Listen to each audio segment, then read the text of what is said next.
Earth as a singular planet. In fact, it is anything but. For this is a story not of a universe, but a multiverse. Where universes and planets, such as Earth, were replicated and mirrored across a vibrating, infinite plane. Some barely different from the next. Others drastically so. This is DC On Screen. Every week, Dave and Jason talk about the multiverse of DC properties on film and television. But be warned, if it's been officially released, you can expect they'll spoil it. Welcome into DC On Screen episode 454. I'm your host, David C. Robertson. This is my co-host, Jason Goss. Hello. And this is our mid-season review of Lucifer, Season 3. With a focus on the Sin Bin, the finale here. Probably the Sinner Man as well. Mm-hmm. Well, Lucifer's pretty rote, isn't it? Yeah. Yes and no. Like, this episode at least was mostly in-house stuff. Uh-huh. And I appreciate that. Because, like, as much as they put us through the detective show stuff, which it's well documented, that's not our favorite part. As much as we watch the detective stuff and just kind of think, sure. Oh, well, I hope it's at least an interesting case this week. Or, oh, please let this case somehow actually relate to what's going on in the Celestial story. This episode at least had the most to do with the Celestial story. And what happened to Lucifer and how he got his wings back and why he doesn't have his face and everything. Yeah. So that was something. And actually, I really did enjoy the episode. I should start out with that so it doesn't sound like I'm going to be a dick. Yeah. But I really did enjoy it, and I like where it left it. And the ending is fantastic. Yeah, I dug the ending. I liked the previous week, the Sinner Man, a little bit more, or a lot more, really. Yeah. I think I have a certain bit of a disappointment because they really built up the Sinner Man to be this like cool character. I mean, that last week's shot of him like having gouged out his own eyes so that Lucifer can never know what he wants, was particularly harrowing. And then for this week, for them to be like, oh, well, he was just a lackey. Yeah. I mean, yeah, it's a bit of a throwaway, but I think the reveal that you have Cain, spoilers, is a good enough trade-off for me. You think? For me, it works. I'm good with that. Okay. I mean, it's not like they spent the entire season building Sinnerman. I mean, they dropped his name, dropped his name again. Maybe that's why Pierce is here to begin with. That's all we really know for like 7 episodes. And then the last couple episodes, they're like, no, this is the guy, this is amazing, blah, blah, blah. And they did a good job with him. Uh-huh. And it made a wonderful and creepy and delightful image. His best use so far was when Lucifer started drawing on his bandages. Mm-hmm. I loved that. I just loved that. I don't even feel good about that, but I was absolutely having a great time watching it. It was creepy and delightful and magical in a way that I can't quite describe. Uh-huh. And some of the best torture dialogue I've ever seen in my life. Like, you know, you finally bring Maze back in to the real story, and she can't get anything out of him. And then Lucifer's, you know, questioning her methods. Like, well, did you try listening to Nickelback on repeat? And she just yells back, that's where I started! Yeah. Bravo. Yeah, that was good. That was good. So I got to enjoy a little bit of humor in this episode on top of it being, for me, a good reveal and an episode that was actually like in-house. And yeah, I dig that. Mm-hmm. Do we know where, Cain is going, right? Yeah, TV Land had an interview I can sum up for us. Interview with Tom Ellis, who, what it's going to amount to going forward is, it looks like Cain is going to broker a deal with Lucifer, which has been one of the themes this season, is a bargain, deal with the devils. Deals with the devil? Anyway. Whatever. Yeah. Put the plural where it's supposed to be and move on. All right. So, it's going to be going forward, like, what kind of deal is he going to break with the devil? And it's going to be like, the devil wants to know more about how he got in the situation. That's his current crisis, is, why do I have wings? Why don't I have my face? What the hell are you up to, God? Uh-huh. And then Cain's is going to be, this is the traditional story of Cain, the first murderer, and his, punishment was immortality. So he's been walking the earth since however long. I don't know. I'm not going to guess because I don't know what version of history this show uses. So I don't know how many years to say, but he's been walking the earth for that many. And yeah, so he wants to broker a deal where basically like he's going to help him out because apparently like Cain has been keeping track of all the comings and goings of the Celestials on this earth. And he got particularly interested when he noticed, like, the devil himself is here, and there's some detective that he doesn't quite understand, but can make him bleed. And he was hoping, like, maybe this is my chance to die, and this is how he gets involved.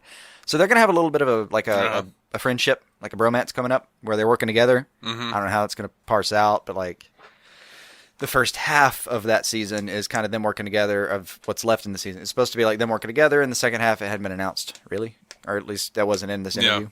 But I'm actually down for a lot of that. That really sounds fun. I really got to see a lot more out of Tom Welling this episode and had a great time. Yeah.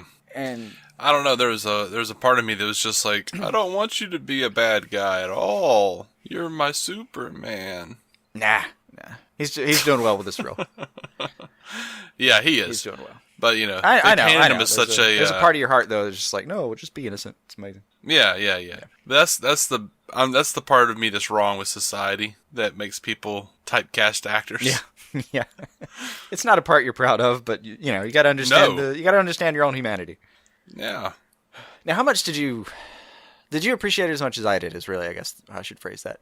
He stabs Cain in the heart. He falls to the ground, and then there's just this moment where he has to keep looking back over his shoulder, like, "Oh God, I hope I got that right." And you see it on his face, like concern, like, "I am right?" Yeah, it was good. I really loved that. It was a lot of fun. That could have gone on for another probably 15 seconds, and I would have actually laughed harder and harder as the scene went on. Oh man! Yeah. And then Cain finally gets up. You know, you should. You know, I think he says something like, "You should probably pour me one too." Obviously, that's the kind of thing where, like, when the episode ended, I'm like, no, this is where the episode should start. I want to hear every part of this conversation. Yeah. When you come back from break, I just want to pick up there where you zoomed out, just zoom right back in. I don't think they will. No, they'll have had that conversation, but at least the stuff they seem to have planned sounds good. Yeah, it'll come back, and like we'll have little glances between Cain and Lucifer, and then Lucifer will be like, pull him aside, and like, of course you remember the deal. Yeah. Yeah. That was another thing Ellis mentioned, is he's gonna basically kind of try, like, threaten to out him to the, you know, civilians of this show, and you know, he pretty much tells them, good luck, you can't get them to believe you're the devil, how are you gonna get them to believe I'm immortal? Yeah. Which is funny. It's gonna be funny, but it's also a little silly, because, like, why don't you just walk in there and shoot him in the head in the middle of the precinct? That'll do the trick. He can't fake getting up in 5 minutes. Right? All right. Sad that Mazikeen wasn't in more of the season so far. I did enjoy her little, whatever it was, her little bounty hunter episode. Yeah, that was good. She's been pleasant when we've gotten to see her, just like she kind of has been for the course of the show. Yeah. I'm a little sad that she's so jealous of Amina Deal and the Doctor. I don't really have an opinion but on I guess that. I guess we needed something to humanize her. Yeah. Last time it was like she didn't know how to make friends, and now it's, you know, maybe she does have feelings for Amin and all that. It's fine. I don't really have strong feelings one way or the other about that storyline. Really? Yeah. They're not pushing it down my throat. It's not a giant, let's spend 10 minutes out of 44 worrying about this romantic storyline thing. It's just like a few stolen glances and a couple of lines in the background, and that's yeah. fine. And it hasn't been overwhelming or anything. Yeah. But because normally when it starts to get overwhelmingly romantic, I'm like, I'm watching a show about the devil. I don't care about any of that. Mm-hmm. Speaking of the romance aspect of the show, do we know what the hell is going on with Chloe and Lucifer at all? Like, no, that's still been backburnered since they returned. They're back to being friends. She just seems. She's drunk. She's trying to break into his safe. She's mad at him. Yeah, they just seem to be some unresolved feelings that they're not willing to get on yet. That probably is when I'll get annoyed, because it's going to be very much like the same way with Elicity. If they weren't together, that's fine, and if they are together, that's fine. I'm not going to go change a Reddit page one way or the other. But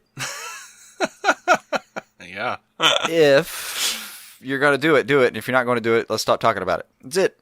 All right. We are at that point with we're in season 3.5 of Lucifer. Do it or don't. I don't care. Pick one. Yeah, please. I have to admit, I did like the bit where he was like, or like Amina Deal was kind of making fun of him because he's started to enjoy hanging out with Chloe and the kid more than actually being himself and being at the club and everything. Yeah, kind of tell him like, it's okay to have a quiet night, man. So it's fine. Yeah. Also, Trixie, a lot of fun this episode. Yeah. Like they're letting her grow up a She little usually bit. is. Yeah, but they're growing her within the show a little bit. Like she's not just some cutesy kid that likes pie or cake or whatever it was, I mean, it's chocolate cake. and doesn't quite understand everything that's happening, and a bit oblivious to romantic stuff, and just likes Lucifer because he's kind of funny and says weird things, and she's getting a little rebellious, a little I don't know, a little schemish. I like it. Like, even when Dan pulls her out of that room, it's like, best wingman ever. Like, she's getting a chocolate cake. Yeah. She just single-handedly organized and manipulated this situation so that you have a date. I think she's earned a piece of cake. Yeah. And is it weird that I like Charlotte Richards right now more than I ever liked the mom character? Not at all. I'm actually willing to agree with you on that. Because, and they've stopped, they've moved past the whole thing about that's her face and all that. Like, the team seems to have all moved on in a way where they're not worried about how she was acting vastly different several months ago. Yeah. And instead, they're kind of giving us a glimpse of someone who's like, what happens if you're like a powerful person who suddenly has their life hijacked and wakes up and like everything you've touched has been drastically affected one way or the other. So now she comes back, she has these feelings for a guy that she doesn't understand who has feelings for her, and she doesn't know why, and then she's got this whole thing going on with Lucifer, and she's suddenly got this initiative about trying to be a good person and, correcting her ledger for the afterlife, and that's fun. Well, I think she's maybe she only talked to Ella about that, but the fact that she went to hell. Yeah. I don't know. That'll change somebody. It will. But just that's a neat journey to watch. Whereas the stuff about Mom got a little tedious halfway through, and it did finally pick up, and I think the finale was totally worth it, but it did get a little sluggish here and there. Whereas this is a whole different journey for that actress, who is good. And I'm enjoying even this episode where she enjoys hanging out with Trixie, and she kind of immediately calls and is trying to figure out how to get back to being able to see her kids. That's really human and really a sweet moment. Yeah. All right. Do you want to briefly talk about the best episode of Lucifer ever, off the record, with Linda's ex-husband? Yes. Okay. Sorry, I forgot the name of the episode. So for a second, I was like, "Are we gonna just stop recording?" Because we just do that after if you want to. You just call me. Yeah. We could talk. Yeah. I on Facebook I wrote off the record is the best Lucifer episode, and Matt Carroll of the MCU cast was like, I just thought you were trying to distance yourself from your own point that you enjoyed Lucifer. This is off the record. Off the record, except in a public post. But no, that was a fantastic episode. That was great. And it's Linda's ex-husband going back and trying to figure out who exactly Lucifer is and his connections with Linda, because he wakes up from a coma. He finds Linda is cheating on him. And it turns out that he and Linda have been separated for 2 years. He won't sign the divorce papers. He's a reporter. He's running around with the cops. They're trying to solve this murder. And he enlists the help of the serial killer that they're, trying to track, and played to perfection by John Billingsley, as always. Every time I see that guy, he does a really fantastic job. Dr. Phlox from Star Trek Enterprise and several other things over the years. And, it undergoes some shady dealings of his own, and realizes that Linda knows that Lucifer's the devil, and she doesn't care. Yeah, he brings her... It's the whole thing. He brings in he shoots him in the office to confront him, and obviously all he does is ruin his suit. There's a whole thing. It's a good episode. And then my favorite part, though... Man, I know what my real favorite part was, but my favorite scene was more when he comes back to Linda after all they've gone through, and is like, hear me out, and then explains that it's all his fault. And then it's, I don't know, it was such a good kind of representation of that kind of person. Not even that kind of person. We all of us have fallen into that kind of trap, I think, here and there. But the kind of thing where you just want back in that place so hard that everything you do is angled toward it, and essentially everything you do ends up looking like addict behavior. Because no matter how much it looks like you're doing something for intrinsic purposes, it's really just to get back to that thing. Mm-hmm. And it was nice for a competent therapist to just immediately dress him down for exactly that. Thought it was kind of a good resolution to his character, and sets up my real favorite scene, which is probably what you would call it too. I'm just going to ask what's your favorite thing that happened in the episode, and it was probably what I'm thinking. The fact that he spends over a year inside of this episode and winds up dying, getting poisoned, being outed as the real villain here, and frickin' dies and wakes up in the hospital room again. Like he's in a hell loop. Yep.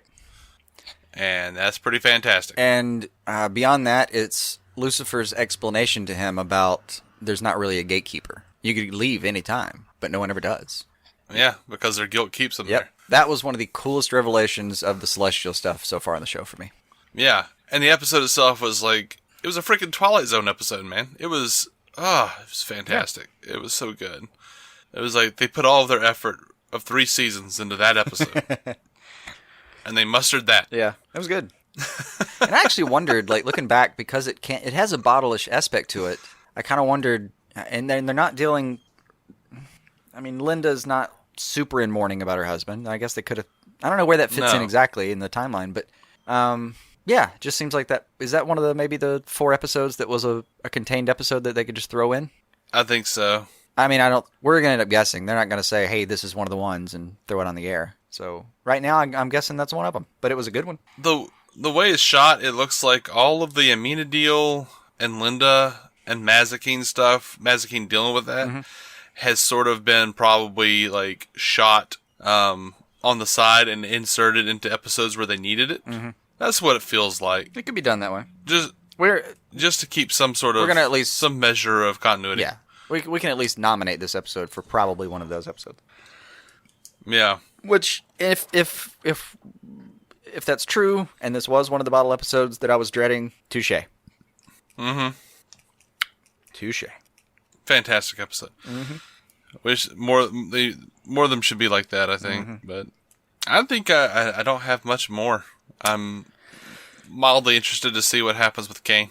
That's about all I can hope for on this show, is being mildly interested as to what comes next. Yeah, I am pretty interested in what comes next. But the thing is, like, this is the kind of show that I enjoy more when I can binge. So some part of me misses doing weekly reviews, but it really opens up a lot of doors for me and my personal enjoyment. Like, when you're watching this every week, it feels so slow. But if you can backlog 3 or 4 of them and go back and just chew through them, there's at least a couple spots in there that have, like, part of the big story, the meaty story that we're really interested in. It's just more enjoyable for me. Yeah. There's ups and downs to everything, I suppose. Yeah, I mean, for me, on a weekly basis, it feels like something I could throw on while I'm sitting in a Taco Bell line. Yeah. Your time crunches, for the most part, leave you watching shows at stoplights. And listening to the show otherwise. Yeah. But, all these stuff like Lucifer generally. Yeah. Not Punisher. That's a wait till you get home show, huh? Yeah. Fair enough. Iron Fist wasn't. Anyway, I think that's going to do it for this episode. Fair enough. We are... It looks like New Year's Day is when it returns. On the New Year's Day. The description actually says, in a flashback episode that takes place when Lucifer first came to L.A., et cetera, et cetera, et cetera. All right. We'll see. All right. So I guess that's one of the bottles. Well, probably one of the bottle episodes again, I guess. Probably. All right, so we're DC On Screen. You can find us at dconscreen.com. You can find us on Twitter, DC On Screen, Facebook, or Instagram. You just look for DC On Screen. I don't know what to tell you. It's pretty simple across the board. We're also partnered with TV Time, the TV calendar app. It is amazing. I use this thing all the time. If you come over and follow me, David C. Robertson, you will see how active I am. I am very active, and have apparently taken to making Brooklyn Nine-Nine memes, one of which I just got over 200 likes for, which is weird. But yeah, come follow me. I'm easy to find, David C. Robertson. You'll see that I have the '66 Batman background on my little show art, on my profile art. And, yeah, it's a lot of fun. Come challenge me to a quiz, friends. All right. We'll be back with a news episode in a few days. Until then, guys, we love you, and keep some DC on your screen. Bye. Our opening narration was from Dan Jurgens' The History of the DC Universe, Part 3 of 10, as featured in DC 52 Week 4. It was performed by me, David Z. Robertson. Intro music by Jason Goss and Michael Shackelford. Michael's band Future Elevators can be found on Spotify or future-elevators.com. Our introduction was performed by Eli Ophelders of Stealing the Remote, which lives on SoundCloud and can be found on iTunes and Stitcher. We're a proud member of the Giant Size Team Up Network, GiantSizeTeamUp.com. DC On Screen is a maladjusted production. Visit maladjusted.tv for more from me and Jason, including sketch comedy and improvised web series, vlogs, parodies, and more.